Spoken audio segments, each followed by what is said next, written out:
नमस्कार साथियों। आज अपन सम सीमांत उपयोगिता नियम का अध्ययन करेंगे।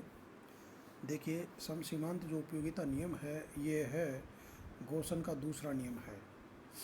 और अब देखिए आप, ये गोसन का दूसरा नियम है। अब इसकी जो ये हमें क्या बताता है, या इसकी मान लीजिए कि परिभाषा देख लीजिए, उस पर अपन प्रकाश डालते हैं। ये नियम बताता है कि अधिकतम उपयोगिता प्राप्त करने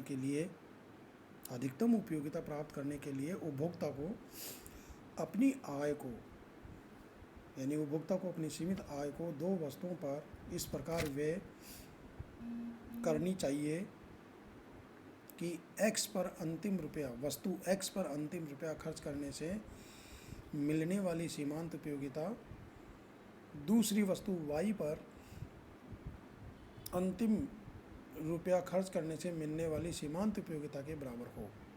अर्थात ये नियम बताता है कि अधिकतम उपयोगिता के लिए सीमांत उपयोगिता व कीमत का अनुपात सभी वस्तुओं के लिए समान होना चाहिए। अर्थात marginal utility X upon P X equal to marginal utility Y upon P Y. यानी कि कहने का मतलब ये है कि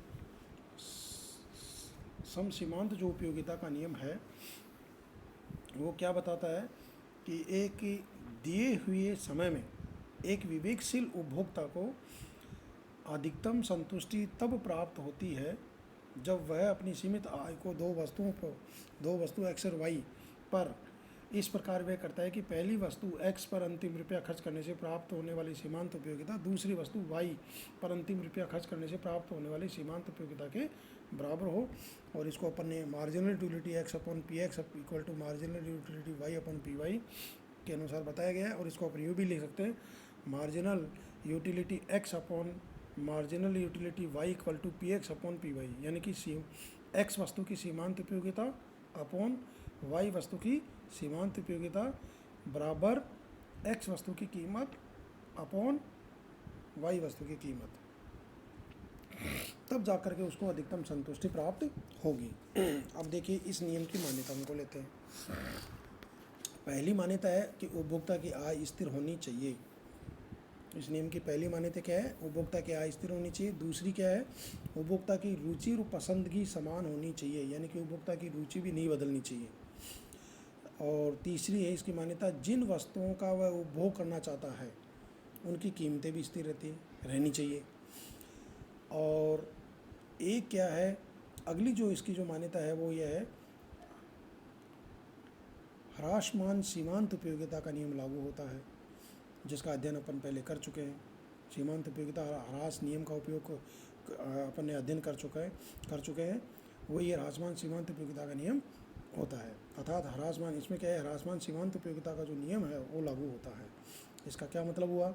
इसका यह मतलब है कि एक दिए हुए समय में अगर एक उपभोक्ता, यानी कि जैसे जैसे वस्तु का उपभोग बढ़ाता जाता है तो हो सकता है कि प्रारंभ में उसकी सीमांत उपयोगिता बढ़ सकती है, लेकिन एक बिंदु के बाद उसकी सीमांत उपयोगिता घटने लगती है। यह ह्रासमान सीमांत उपयोगिता नियम होता है। अगली जो मान्यता है वो ये है, मुद्रा की सीमांत उपयोगिता स्थिर रहती है, जिसका यह तात्पर्य है कि व्यय के साथ साथ मुद्रा की सीमांत उपयोगिता नहीं बदलती है। ठीक है। अगली मान्यता इसकी उपयोगिता मापनीय है, यानी कि उपयोगिता को मापा जा सकता है, मुद्रा के रूप में मापा जा सकता है। अगली और मान्यता है, कुल उपयोगिता विभिन्न वस्तुओं की मात्राओं पर निर्भर करती है। अर्थात U is a function of Q1 Q2, जहाँ U कुल उपयोगिता है, F फलन है, फंक्शन है, और Q1 Q2 वस्तु की मात्राएं हैं। अगली इसी में की मान्यता है कि उपभोग एक निश्चित समयावधि में किया जाना चाहिए। और लास्ट है इसकी जो मान्यता है वो है कि उपभोक्ता विवेकशील है। अब देखिए अपन ये जो समसीमांत जो उपयोगिता का नियम है उसको अपन सारणी के द्वारा, तालिका के आधार पर भी दर्शा सकते हैं। यानी कि मान लीजिए कि एक उपभोक्ता है, उसके पास 7 रुपये है और दो वस्तु X और Y, या मान लीजिए कि दो वस्तु, आप आम को और आंवला दो को ले लीजिए, इन पे व्यय करना है। दोनों वस्तुओं की कीमत 1 रुपये प्रति वस्तु है। तो अब यानी कि 7 रुपये उसको दोनों वस्तुओं पे खर्च करना है, तो उसको इस प्रकार से, यानी कि जिनकी सीमांत उपयोगिता इस प्रकार से प्राप्त होगी।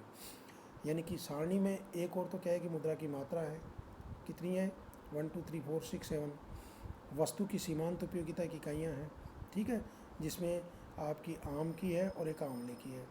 और इकाइयाँ इसमें दे रखा है, यानी कि इसका अध्ययन जब आप करोगे तो इसमें देखिए एक में तो 42 से 35 आम में 42, 35, 30, 28, 20 और 15, आंवले में 32, 30, 28, 18, 10 और 5।